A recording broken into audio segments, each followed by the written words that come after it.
Hey friends, Mike Gold here with RE/MAX Alliance. On this vlog post is going to be in direct correlation to a news article that I caught in the Denver Post that indicated that Denver home sellers missing the mark on their list price.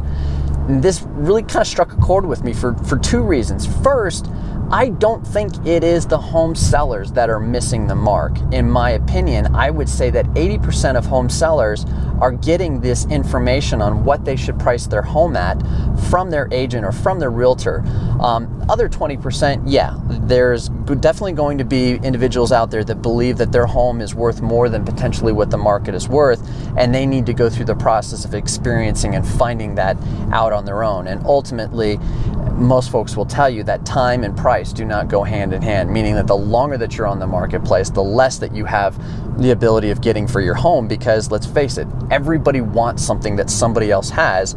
And in this marketplace, if your home's been on the market for 30 plus days, they're going to look at it and go, well, what's wrong with it? Everything that I've seen that I didn't write a contract on fast enough went under contract. Why doesn't anybody else want this particular house? So going back to it, how are realtors missing the mark? And let's go into that phrase a little bit, missing the mark.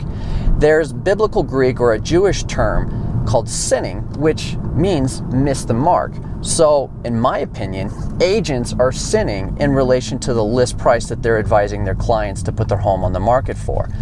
Now, setting a list price is a lot more than taking a look at 3 comparable listings and maybe some active comps and saying, well, you know, based upon this, your home should be priced that. There's, in my opinion, a technical and fundamental approach to being able to analyze what a home sales price should be. The first thing that we need to do is we need to take a look at the greater market and understand what the overall market is telling us about the direction of the marketplace. Then we need to drill it down a little bit more and take a look at your neighborhood. And then from there, we grab those 3 or 4 comparables and we do a comparable analysis, and plus or minus based upon square footage, views, do you have a walkout basement, has it been updated, painted, etc. These are the items in which that we're adjusting to try to determine that price. But if we work backwards from there, we kind of establish what that price range is going to be. Let's say we've got 5 to 7%. Now by going back upon the neighborhood and the overall greater market area, we can start to define where within that 5% we should go. Should we throttle it all the way up on the high side, maybe even tweak it a little bit more? Or should we maybe peel it back a little bit? And what are those reasons? So to do that, we have to understand both in the greater market and in your specific neighborhood, what are the technical fundamentals that are going on? We understand this by taking a look at simple demand and supply.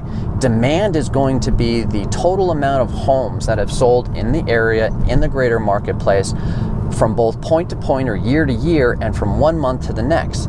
Is that demand level falling? Is it been a consistent fall from month to month? And is it falling from the previous year? Or is it rising? Next, we're going to take a look at the supply, or this is the amount of active listings in the marketplace plus new listings that come on.